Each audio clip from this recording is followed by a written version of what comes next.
Good morning. I'm Wayne Waters, your host for the Savannah Lexicon radio show, streaming online from the heart of Savannah's downtown historic district. Savannah Lexicon is a show designed to inform the listener about important social, political, and cultural issues that shape Savannah, as well as about opportunities to experience things in and around this beautiful city that might bring an added measure of grace and joy to your life.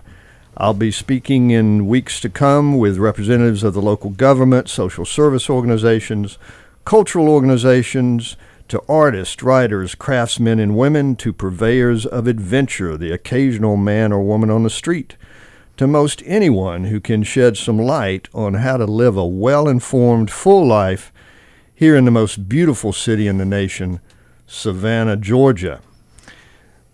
This morning's guest is Daniel Carey, President CEO of Historic Savannah Foundation.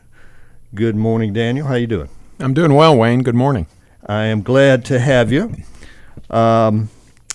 So your succinct sort of version of a mission statement, if I may put it that way, is preserving Savannah's heritage through advocacy, education, and community involvement. I love that. That's very short and to the point. I'm sure you probably have a more involved mission statement, but that gets right to it. That's what you do. Before we get into the various ways that the foundation does its thing, let's briefly note, though, the organization's history and your background. So the organization started, Historic Savannah Foundation started when? 1955, and like a lot of preservation organizations, we were born out of crisis. The Davenport House, an 1820 federal building on Columbia Square, was threatened with demolition. It was about to become a surface parking lot for a nearby funeral home. Oh, my God. And 7 visionary women and their accomplices, often their husbands and other friends, got together and pooled their own financial resources and purchased the building for, I think, $22,000 and saved it from demolition. Thank goodness. Amen. And they could have stopped there, but really more importantly, they started Historic Savannah Foundation. And in that, they started the preservation movement in Savannah. And I might just point, it's interesting because it is so often the women, isn't it? Almost always. It is almost always the women who get involved, particularly back, it seems, in 40s, 50s, 60s, what have you.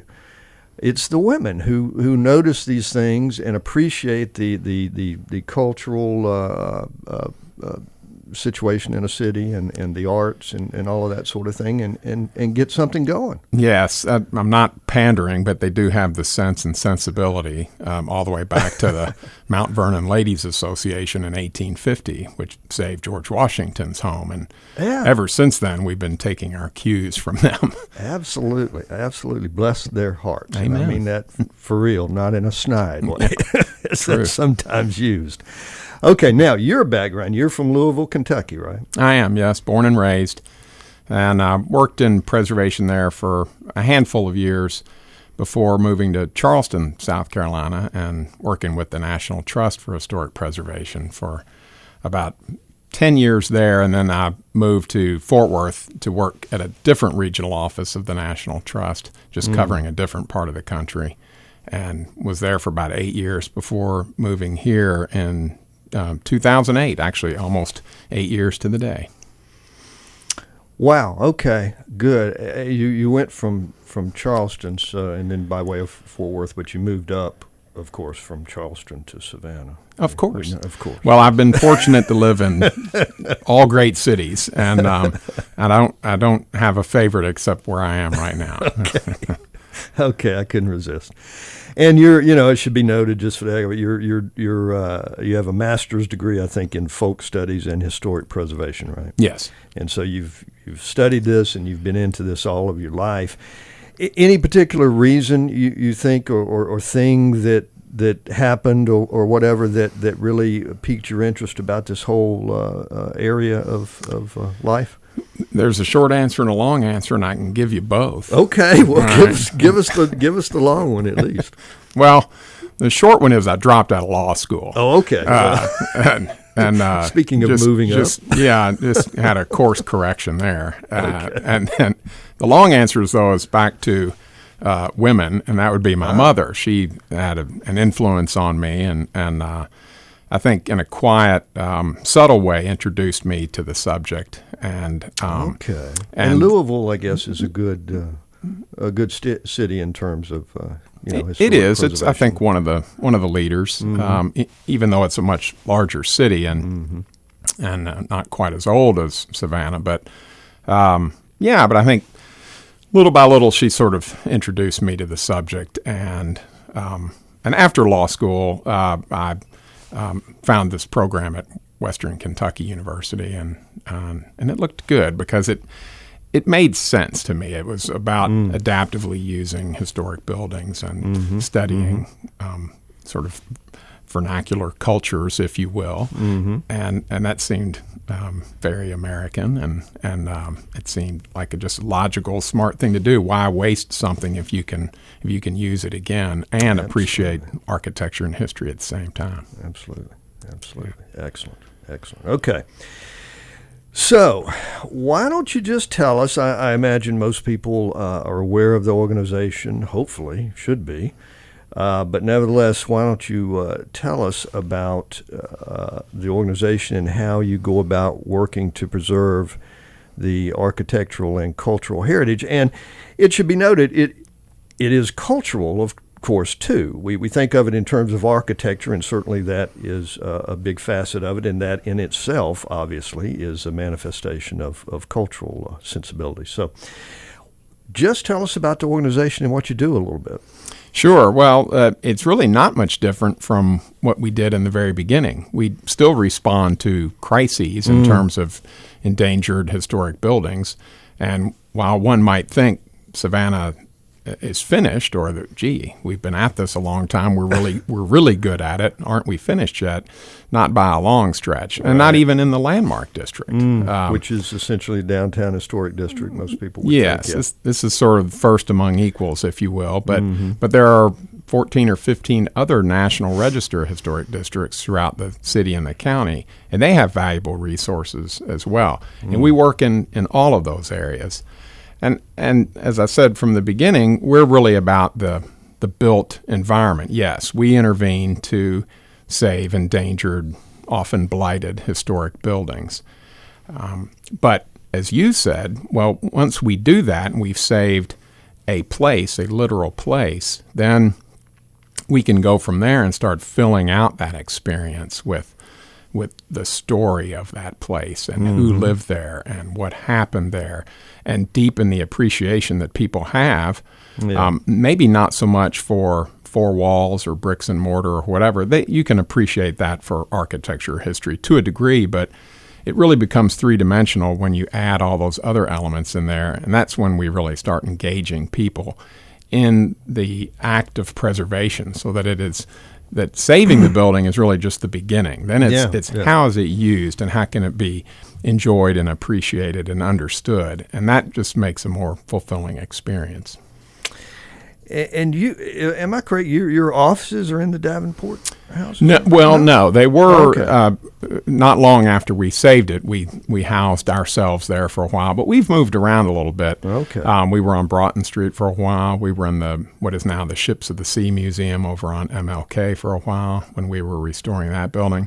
But now we're in the Sheftel House, which is also on Columbia Square, just south of the Davenport House. Oh, okay. And the Sheftel House is an 1818 building that we, sort of in cooperation with Mills Lane, relocated when the Civic Center was being built around 1970, give or take.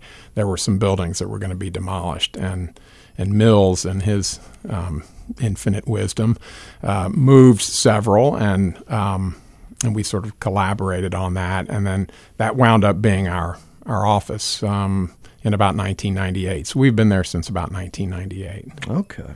All right. Now, there is, or am I incorrect in this? There is a connection to the Davenport House, though. Yes, well, that is our museum property. Okay. It's our flagship Right. property, and it hosts 35,000 visitors a year. And we were able to tell a little bit of the preservation story there, but also about the Davenport family and federal architecture around 1820. And that's a good place for us to, as I say, reach a lot of people, touch people with the preservation story. But most of our work in the Sheftel House, if you will, is about those components of the mission that you mentioned. That's advocacy, education, and community involvement. And our primary tool for saving those buildings, and probably if the Davenport House is our flagship property, then our flagship program is our revolving fund. And that's the tool we use to acquire endangered historic properties and save them. Okay. Tell us a little bit about that and how that works. Yeah, and I like telling that story, as you might guess, because the name, I think, intrigues people. Yes, it does, actually. But it's very literal in that we raise private capital. We don't get any public support. We raise private capital, and we invested in these vacant, blighted, endangered historic buildings. Mm-hmm. We acquire them a lot of different ways. Sometimes we buy them outright. Sometimes they're donated. Sometimes we acquire them at tax sales.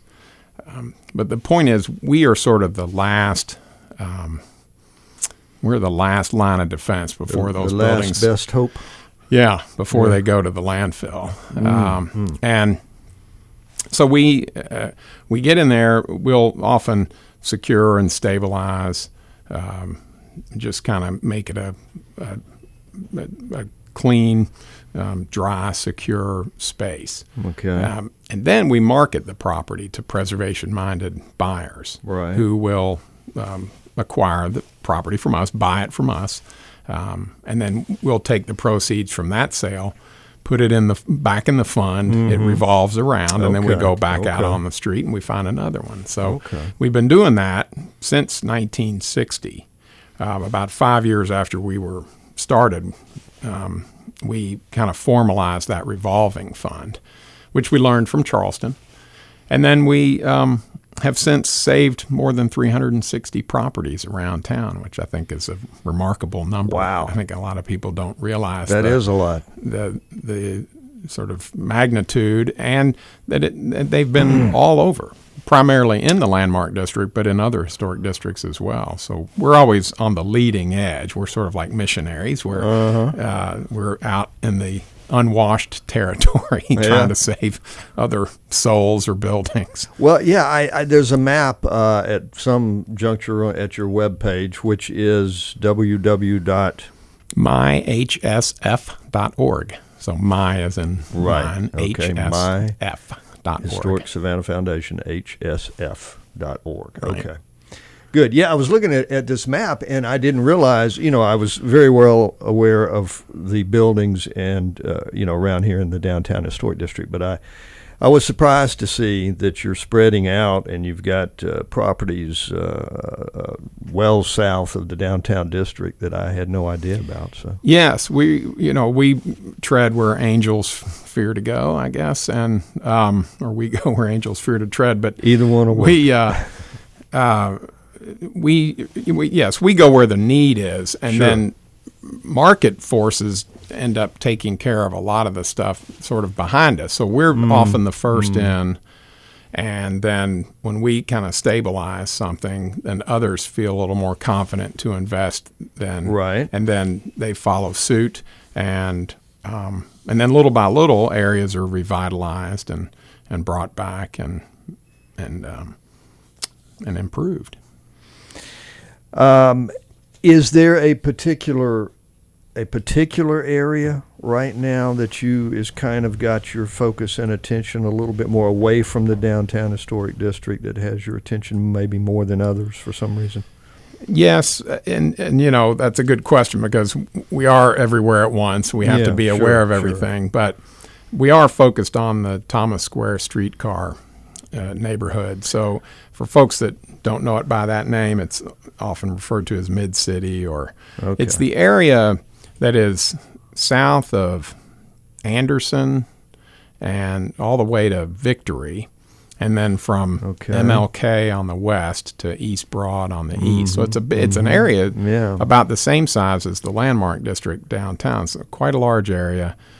Late 19th century, early 20th century buildings. Very mixed community, mixed neighborhood in terms of uses and ethnicity and socioeconomic levels. It's a real kind of heart and soul kind of part of this city, I think, a very important part. But there's still a lot of vacant, blighted buildings there. Right. And so we have targeted Thomas Square, that we loosely call that whole area. We've targeted that for the last several years, and we've saved probably close to half a dozen buildings just in the last few years. Nice. That name, I'm sure, has a historic connotation. Right, but it does. It's a streetcar, I guess. It does, Wayne. I don't know what it is, but it does. I appreciate someone who's just straight out there. Okay. Well, the other thing that I came across, among many things I came across looking at the website, which has got a lot of information, and it's great. But you guys did a really great study that is downloadable from the website that I came across that really impressed me. It's called Beyond Tourism: Historic Preservation in the Economy and Life of Savannah and Chatham County. And it was done just, I guess, 2015, so it's still fresh and new info, possibly slightly changed numbers, but numbers aren't going to be changed very much. If you would, what I'd love to do is just go through some of the highlights of this study with you real briefly, and get some of the things that you guys point out in the executive summary, and just get whatever comment might come to your mind about that. One thing I noticed: Savannah's historic districts comprise 8% of the city's land area, 15% of its buildings, 16% of its population, but it has 24% of its taxable value and 31% of its jobs. So that really tells you, excuse me, that really tells you kind of the importance of these areas economically as well as otherwise. Yeah. That's where the action is. It says a lot about density, too, because historically our urban cores were dense, and cities like Savannah and Charleston and New Orleans and others have retained a lot of density. A lot of other cities in America, like Atlanta and Charlotte and places like that, sprawled out after World War II. I'm an Atlanta native, and I can vouch for Atlanta's sprawl, as really anybody can. Right. Who's been there or even driven around or through it. Yeah. Right, but you'll note those historic districts retain jobs, retain businesses, retain residents, and so on. And that's very healthy, because what we're witnessing now in America is a return to the city. So there's a re-urbanism going on. And, very much so. And that's good. I mean, that brings people back to the core. It's much more efficient. You can walk, you can bike, you can do the kinds of things that are not auto-centric. And that is really healthy. And that was part of our point. We wanted to say, look, you should look at these districts, not just in terms of, aren't they great places to visit for our 13 million visitors, but that they are, in fact, kind of the hub of the engine, the core of the engine. And, absolutely. And so, we're bullish on these historic districts because they help the property values. They pump money into the city coffers, the county coffers, the public school system coffers. They mean jobs. They mean steady improvements in property taxes, not spikes, but nice steady inclines, which are healthy because, again, that helps the city, but it doesn't move people out necessarily. It doesn't gentrify them right off the bat. It's a very gradual, gentle sort of upward slope. Process. The other thing is it has a a very interesting positive impact in terms of foreclosure. So we've come through this really lousy economic period, right? That we seem to be well out of and on our way. But for about the first 4 years after I got here in 2008, it was pretty grim. Absolutely. You came in at quite a time. and the foreclosure rate in those historic districts was much lower than other parts of the city. So what we're saying is things in historic neighborhoods are much more stable. Right. Yeah. Yeah, that's a good point. And I noticed, for instance, there's something, a preservation premium that has a faster rate of appreciation that provides nearly $10 million each year to Chatham County, Savannah, and the school district. So just that's just reflecting what you're saying to some right. extent. Those are the enhancements to the property values and property taxes. Okay. Not even not the whole necessarily, just the enhancements to them, and that's just good money that's going straight into city, county, and school system. And then you talked about in the study the work done using the federal historic tax credit has meant an average of 169 jobs and $7.5 million in labor income each year over the last 15 years. Yeah, so again, talking about steadiness. Exactly, and that incentive is really important. There's a federal tax incentive for income-producing property. So if you rehab that income-producing property according to certain standards, which are very reasonable, then you can earn a 20% federal tax credit, not just a deduction, but a credit. And there's a similar state tax credit in Georgia as well. It's a 25% credit, and that can be used on your residence as well. So it doesn't have to be income producing in Georgia for you to earn the credit. It can be your primary residence as well. We have people wise enough to actually come up with that. I'm proud to say that there are about 38 states around the country that have seen the wisdom of that, and they use that. And it's really important.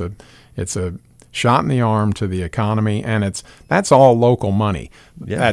That's local jobs, and that money, that dollar just keeps roiling around in the community. It doesn't go elsewhere. Also, and we might talk about this a bit, you guys kind of, in some sense, I don't know that partner is the right word, but I mean, obviously you're aware of the Savannah College of Art and Design's purchase of so many buildings. Again, this study looks at I think SCAD rehabilitations from 1999 to 2013, at least 18 buildings, maybe more. I think many more than that. Actually, SCAD has been a great complementary partner to Historic Savannah Foundation because they had the capacity to take on the larger white elephant buildings, old vacated schools, other industrial buildings, things like that frankly we just didn't have the financial capacity to take those. Our scale is much more residential or small commercial. They could do the big ones, Petter Hall, they could do Pepe Hall, they could do the large buildings, and thus we became sort of a 1-2 punch for preservation. We could do the finer grain stuff in the residential neighborhoods, and they could do the big sort of anchor properties here and there.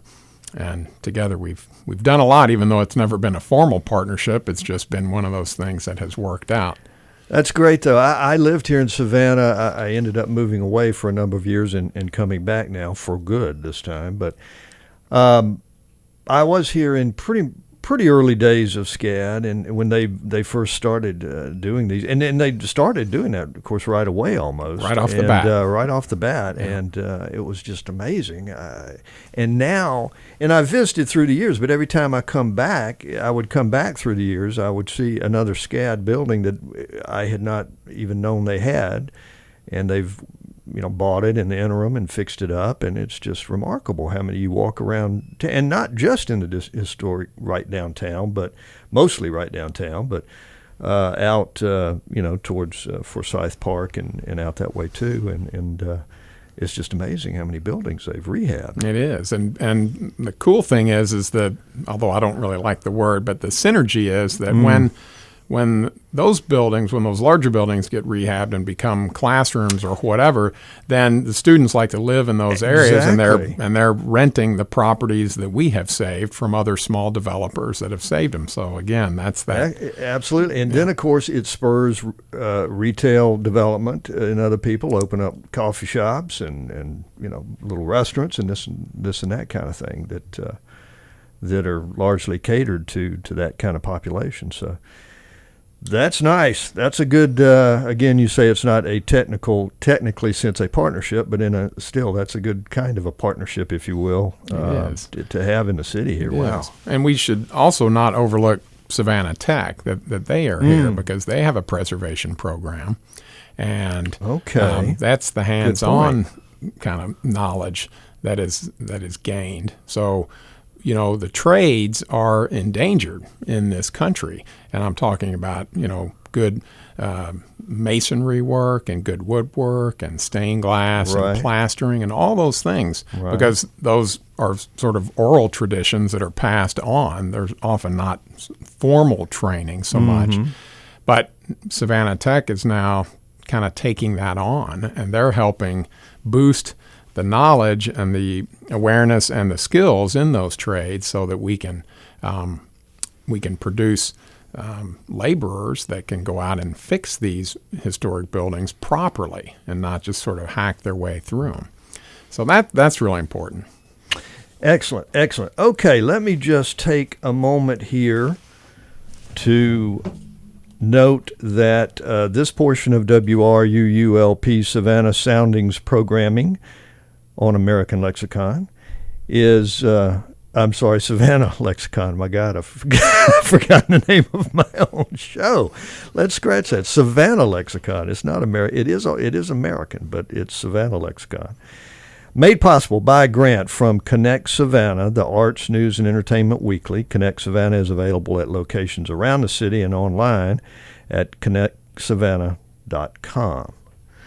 Okay.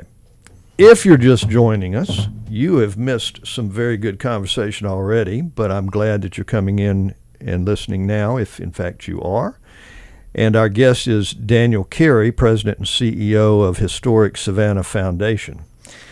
And Daniel, maybe this is a point to just bring up, there's so much to talk about with you guys, but let's note that you do the Preservation Awards every year. And nominations, have they been already presented? Or I know nominations have been presented and closed, but have the awards been presented? No, we do the awards in spring. In May during Preservation Month. Okay. And it's part of our Preservation Festival. But the nominations are open, and I think we'll receive those until the end of January. Oh, okay. And then we pull together a jury and we look at those. Okay, so this would be Yeah, I'm thinking of old information because this will be the 2017 awards. Right. We awarded the last batch in May of 2016. Yeah. Well, it was interesting from the last batch. I noticed that, of course, there are a number of homes that are included in this, usually, nominations at least. And I noticed that last time there were several interesting nominations that included, for instance, the Broughton Street Collection facades, which, of course, is so much work going on Broughton Street since this new developer came in a few years ago and is doing so much with that. Anything to mention about that necessarily, that particular thing? Or? Well, I think what's maybe most impressive is the scale of work. I mean, there are more than 35 buildings, I think, that are in play. That's amazing. And I think when we made the award last spring, it was really just for a handful of facades that have been restored, revealed, and so on. There are more to come, but we didn't want to wait until the end of the project. We wanted to encourage the good work and let people know that this was going on. So So we identified maybe a half dozen facades along Broughton Street that Ben Carter Enterprises were rehabbing. Carter Enterprises, right, out of Atlanta. Yes, that's good work. And then what we try to do to again complement that was offer small facade grants of our own to non-Ben Carter-owned properties on Broughton Street, and encourage those owners to do the same thing on their buildings, because a lot of them were slip-covered in the 50s and 60s, even up into the 70s. Yeah. And there are good historic facades underneath. And so just for our part, if you will, we said, hey, we'll incentivize those building owners and property owners to discover what's underneath their slip covers, and we would offer small grants and technical assistance to help them do that. Okay, and you use the term slip covers, which is pretty obvious what it means, but you're just talking about somebody who comes in and covers over a historic facade with a, probably sleek, modern. It was fashionable in the 50s and primarily in the 60s, and they were in an attempt to stay current and fresh and compete with the malls out on the perimeter of town. They said, we have to freshen up our look, and these old buildings make us look tired, so let's get progressive. And they would put these aluminum covers on the buildings, and actually, to some degree, they have become historic, which I know sounds odd. And if you know anything about the National Register of Historic Places, the minimum threshold is 50 years to be eligible. Wow. So, Wayne, I don't know if you're eligible or not, but anyway, we have to start looking at it. And if something's 50 years old, you kind of have to pause for a second and say, is that worth keeping or not? Really? That seems a little short. It's to me. That was that. Well, you can talk to the National Park Service about that. It's their rule. Also nominated last year, Telfair Academy exterior restorations. Yes, that was pretty dramatic. That building, I think, had been white for so many years that people had forgotten that, in fact, it has this really pretty, I think, butter color to it. I agree. I love that. And so they did a lot more than paint. There was stucco work, and they revealed some other elements in the building and the cornice, and did a nice job. They're good stewards of their buildings, and so that was certainly a worthy honoree. And I love that building. I loved it even back when it was whitish, but this is even better. This is nice, and apparently more historic. More accurate, yes. They did paint analysis and revealed that color. Yeah, love that. Also now, I don't know if they won, but Tybee Post Theater. Yes, that actually, I think, won the President's Award, which is a little special. Wow. And because it's such a great project, a great building and all that, but that sort of epitomized the way a community ought to come together and rally around something, and worked for years. That was not an overnight success. They were at that for probably a decade. Wow. And, not a large community and not a wealthy community. But everyone came together and kind of concentrated their efforts and resources in saving that. So that was pretty special.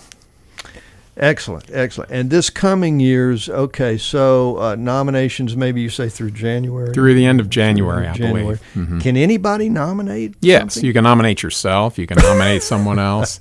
And we give awards to both people and projects. And we don't have hard and fast categories. They tend to shake out where they should be, whether it's restoration. Sometimes we'll recognize infill, good contemporary sensitive infill, which is new construction. Sometimes it's something that someone has done in terms of advocacy. So we might recognize sort of the advocate of the year, if you will. Okay. And I'm assuming you announce the nominations maybe or something prior to the actual event. We do. So, again, through our website, myhsf.org, that's the best place to kind of track all this. And then we have a luncheon in May where we recognize everyone. for their awards. And obviously, in advance of that, we're letting folks know about those, because that's our educational opportunity to hold these out as the standard bearers. We want people to look at these and say, that's what we should emulate. Absolutely. And it's very competitive, I will say. I bet it is.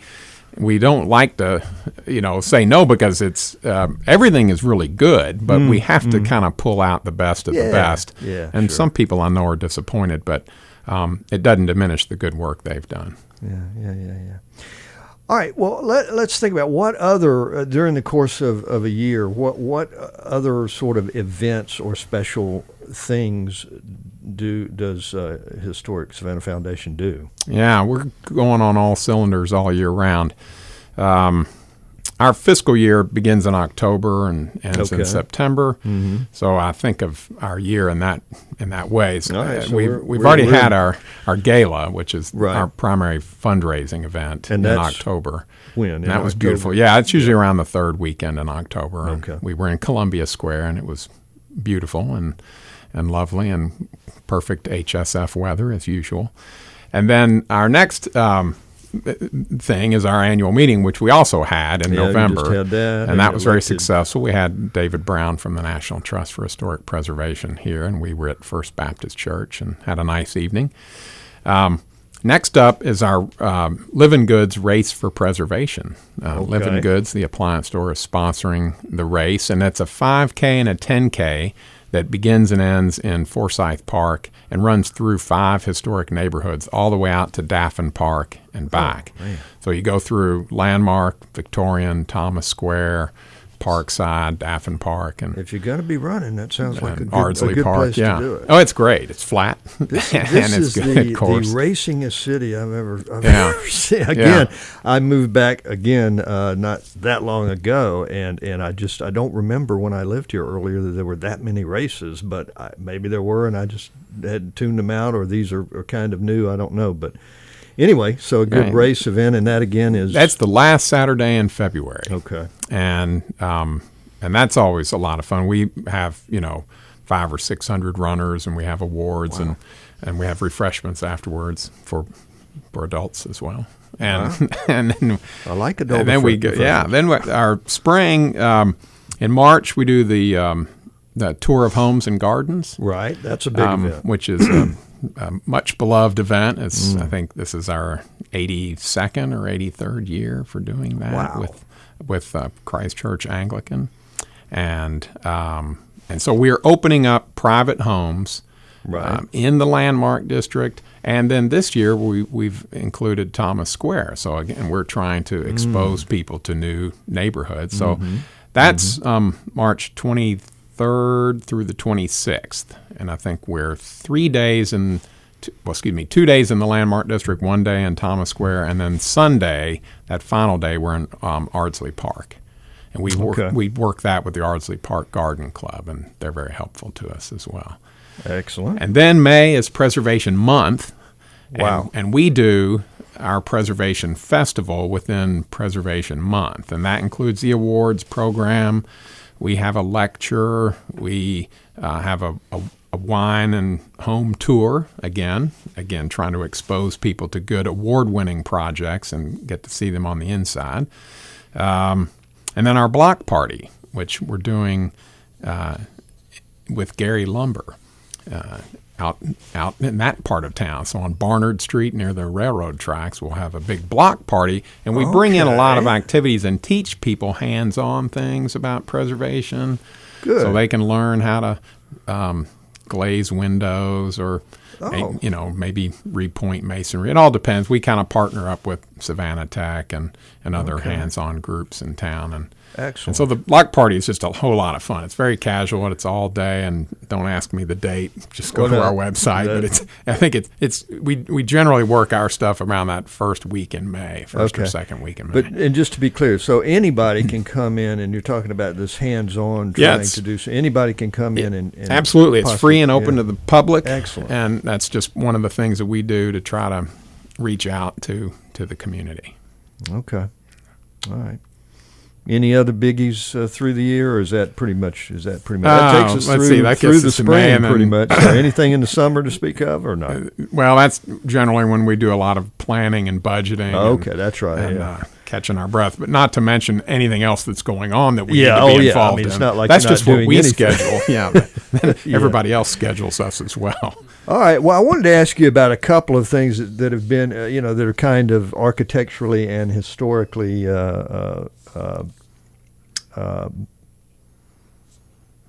minded here that's been in the paper. We're not playing Stump the Band. No. I just want to see if you have any opinion, and you may not have any opinion, in which case that's fine. A couple of things that have been reported in the last couple of days. One is that the old Atlantic Greyhound bus terminal is on the pending list for the National Register of Historic Places. Its period of significance, which is a designation that they always use in their listings, is given as 1938 to 1965, and of course this is the building that now has the Gray restaurant in it on MLK Boulevard. I don't know. Any thoughts on that? Yeah, that's a great project. Yeah. That is, arguably one of the best restaurants in town, if not beyond. And also, I may just throw in there too that it's been recognized really for its wine as well. Yes. By certain publications. But anyway, yeah. Well, this is sort of the ultimate goal of what we're trying to do with historic preservation, and that's take a vacant, blighted building, the old Greyhound terminal, and put it into a productive contemporary use. And we didn't do it, but we helped with it. We advised on the tax credits, so we do serve as consultants in that regard. But John Morisano deserves the credit. It was his vision and his resources that pulled that project together. Brian Felder was the architect, and David Bloomquist was the contractor, and it is just a terrific success story because it was just so well done, and the finished product is exemplary, I think. And if we could just kind of repeat that, lather, rinse, repeat on that, then right. We'd be in good shape. Okay, the other one is that the infamous bathroom tile buildings that they have been called there at the Juliette Gordon Low Federal Office Complex. Apparently, they two of the, if I understand this correctly, two of the three bathroom tile buildings, and if you are from Savannah, I would think you know exactly what buildings we're talking about here and can picture them in your mind as we speak. I think two of the three maybe are going to be demolished, and then there's going to be the construction of a new annex building. And what is this over? Is it Wright Square, I think? No, it's on Telfair Square. It's on Telfair Square, okay. And a construction of a new annex building, which we've not seen the plans of, by the way. Nor have I. But I don't know. Any comment about those buildings in general, or about what's happening there?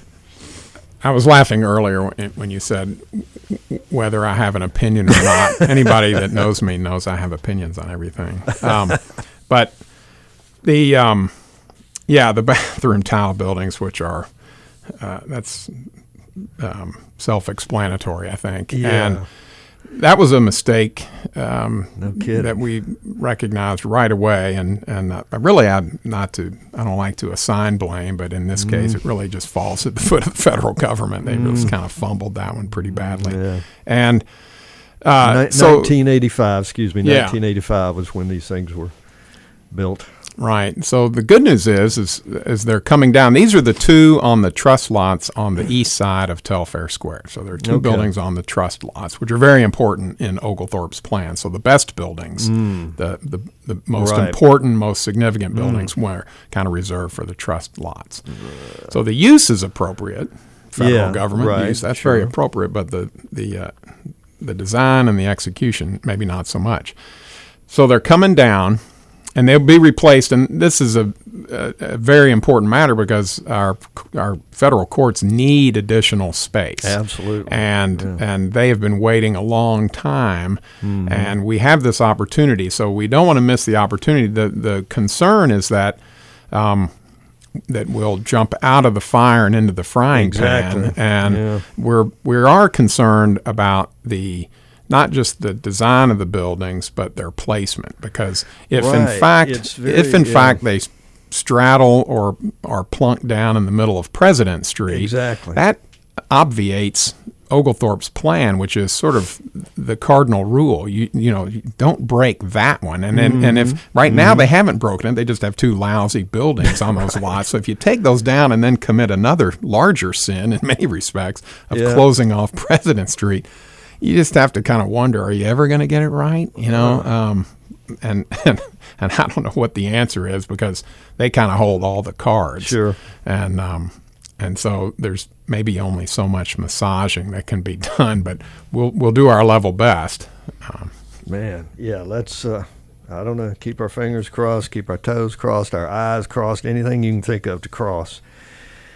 Keep them crossed as regards to that, because my goodness, what an opportunity to have something so much better, we hope, but also, as you mentioned, there's no guarantees. I mean, it could come out even worse. GSA, General Service Administration, they have very talented architects and designers, and they'll work, but there are just so many rules and so many people at the table that it's sort of, like designed by committee, and that gets a little scary.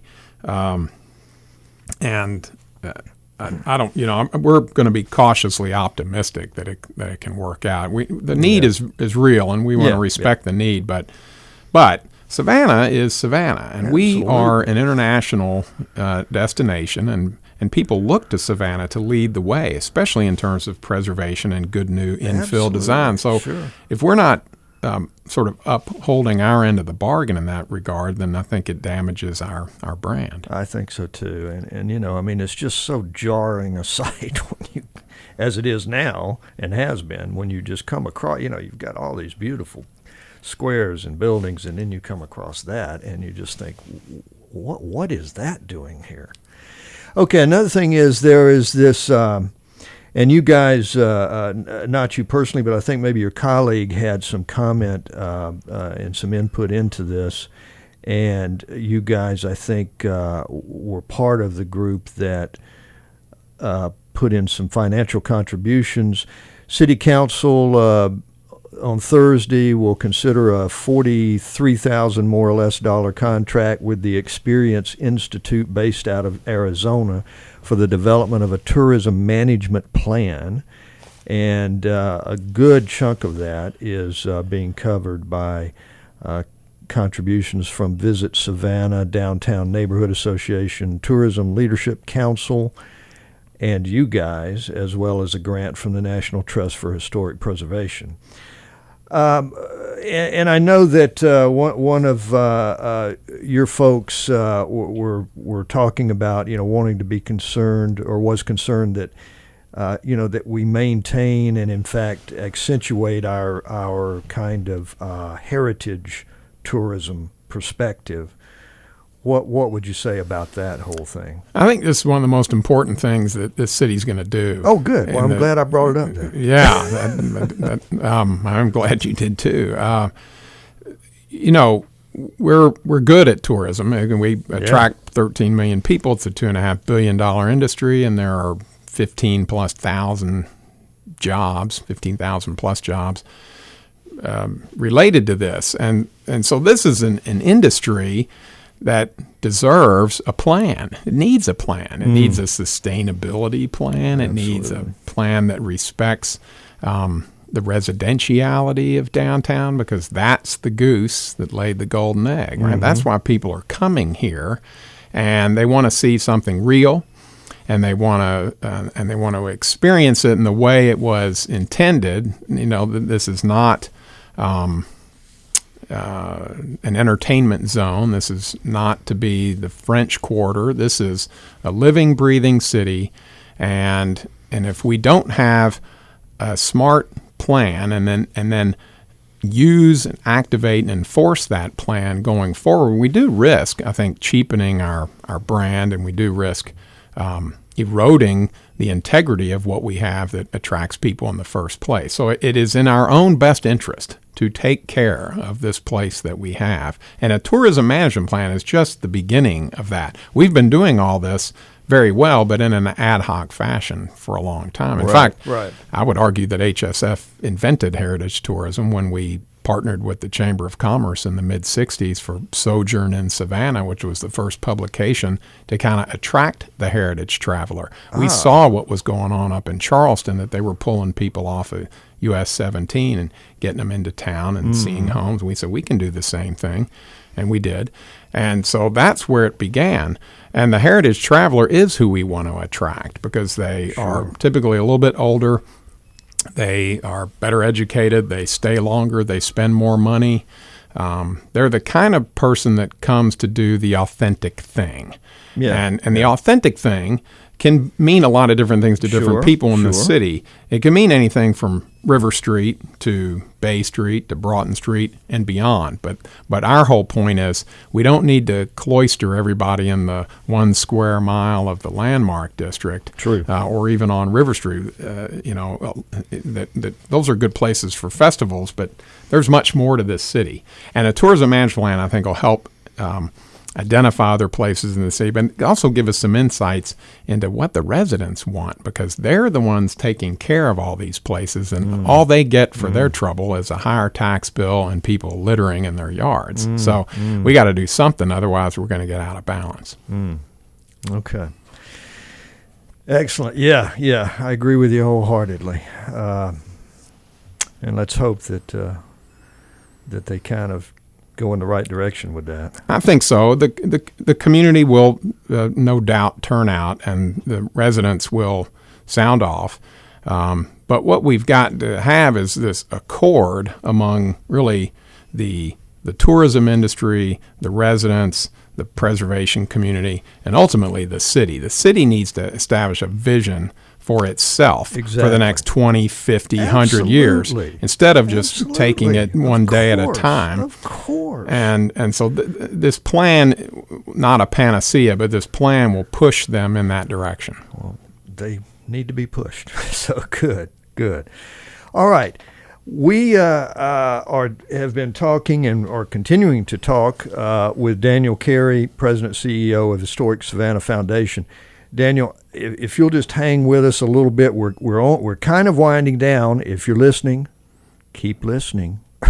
We're not ending yet, but we are moving into. I do want to make some sort of community calendar announcements, and I also want to go ahead and tell you briefly about next week's show, which is going to be a really, really good one. It's going to be split. We're going to do the first half with Jennifer Osborne, the manager at E. Shaver Booksellers, and she's going to offer some info about the venerable Savannah bookstore and some great Christmas gift ideas for that inveterate book reader in your life, and you've got one. You may be that very person yourself. The second half of the show is going to be quite special too, very special treat. We're going to have Yvonne Johnson and Ricardo Okoa, and Ricardo, I hope I got your name right. If I didn't, my apologies. They are the violist and violinist, respectively, for the Savannah Philharmonic Orchestra. They're going to tell us a little bit about the orchestra and about the upcoming Holiday Pops shows, of which there will be two, one being a matinee and one, the matinee more geared towards a young audience, we might say. But beyond that, they're going to grace us with a bit of a musical preview.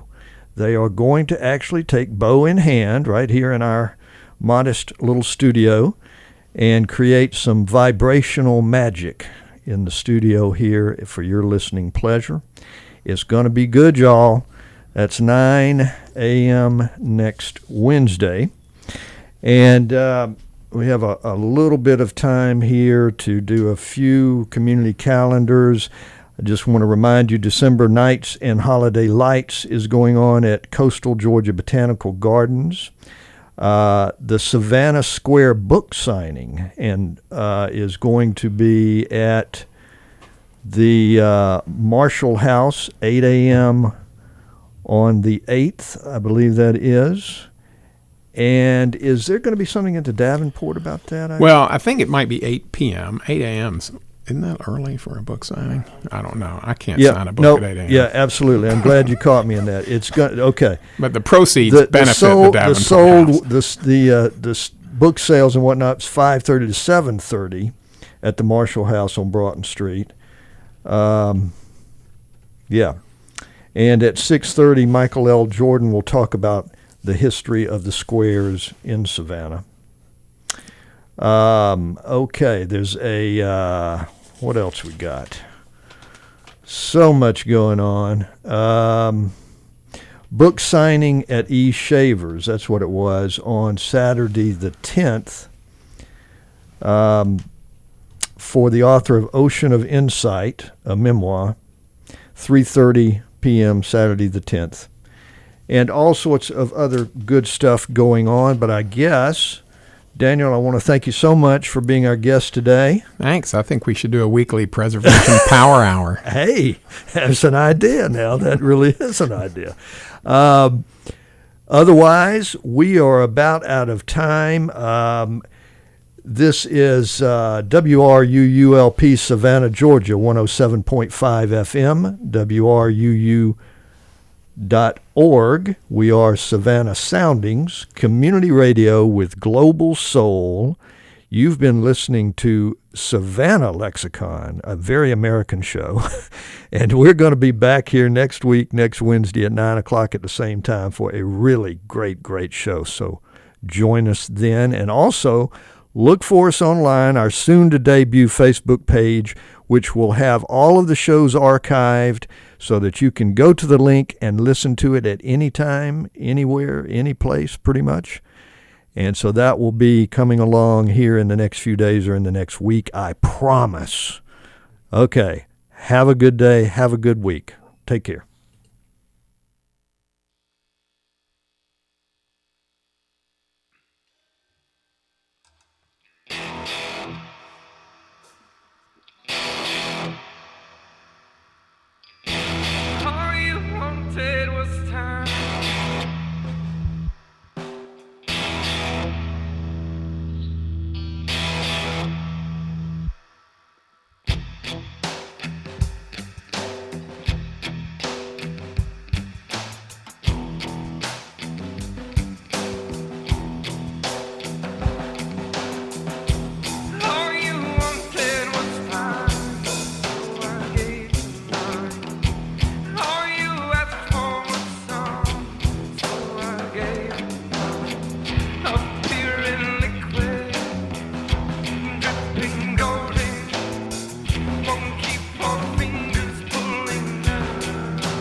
There was none on his side. He was all on my side. So we beat him silly. Who said